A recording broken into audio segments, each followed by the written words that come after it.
Assalamualaikum warahmatullahi wabarakatuh. Yang terhormat Bapak Hermansyah Trimantara SPD MPD selaku dosen pendidikan IPS SD kelas lanjut dan teman-teman semua yang sedang menonton video ini. Baiklah, di sini saya selaku moderator akan memperkenalkan anggota kelompok saya yang terdiri dari yang pertama ada Bella Ayu Kristina, kedua Delita Setia Cahyanti, yang ketiga Nasla Sila Fauzia, dan yang keempat Novita Cornelia Putri. Di sini kami akan mempresentasikan hasil kerja kelompok kami mengenai merancang dan menyusun alat evaluasi keterampilan IPS SD. Baiklah, di sini saya akan menjelaskan pengertian keterampilan IPS. Keterampilan IPS adalah beberapa kemampuan baik fisik maupun mental di dalam bidang ilmu pengetahuan sosial. Menurut Country Setiawan dan kawan-kawan pada tahun 1985, keterampilan mendasar dalam proses berpikir dan berkarya di bidang ilmiah dapat dibagi menjadi 9, yaitu yang pertama adalah mengobservasi atau mengamati. Observasi atau pengamatan merupakan keterampilan ilmiah yang mendasar. Yang kedua adalah membuat hipotesis. Hipotesis atau patokan duga adalah perkiraan yang mampu mempunyai alasan untuk menerapkan suatu pengamatan tertentu. Yang ketiga, perencanaan penelitian atau eksperimen. Eksperimen adalah menguji atau mengetes melalui penelitian praktis. Yang keempat, pengendalian variabel. Variabel penelitian atau eksperimen perlu dikendalikan. Yang kelima, interpretasi data. Kemampuan menafsirkan data merupakan keterampilan penting yang perlu dikuasai siswa. Yang keenam, kesimpulan sementara. Membuat kesimpulan sementara sangat penting bagi seseorang yang melakukan penelitian atau eksperimen.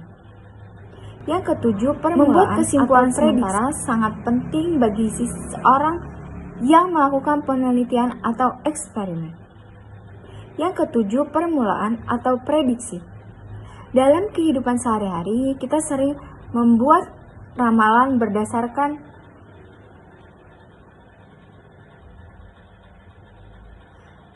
pengalaman kita. Yang kedelapan, aplikasi atau penerapan. Keterampilan menerapkan konsep merupakan kemampuan yang sangat penting bagi siswa. Dan yang terakhir adalah keterampilan. Keterampilan mengomunikasikan hasil penelitian dan eksperimen, keahlian yang sangat dibutuhkan. B. Merancang alat evaluasi keterampilan IPS. Sebelum menyusun sebuah alat evaluasi, terlebih dahulu kita harus memperhatikan hal-hal berikut ini. Yang pertama, tujuan teks. Dalam bidang pendidikan, tujuan teks dapat dipakai untuk mengetahui penguasaan peserta didik dalam pokok bahasan atau subpokok bahasan tertentu setelah materi diajarkan.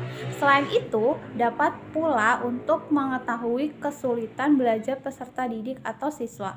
Oleh karena itu, tujuan teks atau alat evaluasi harus dibuat berdasarkan pokok bahasan atau subpokok bahasan yang akan diajarkan.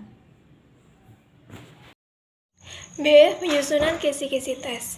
Kisi-kisi tes atau tabel spesifikasi tes blueprint harus dibuat sebelum seorang melakukan atau menyusun tes. Kisi-kisi tes merupakan rambu-rambu ruang lingkup dan isi soal yang akan diajukan. Sebelum membuat kisi-kisi tes, terlebih dahulu harus melihat kurikulum sekolah yang berlaku. C. Menyusun alat evaluasi keterampilan IPS.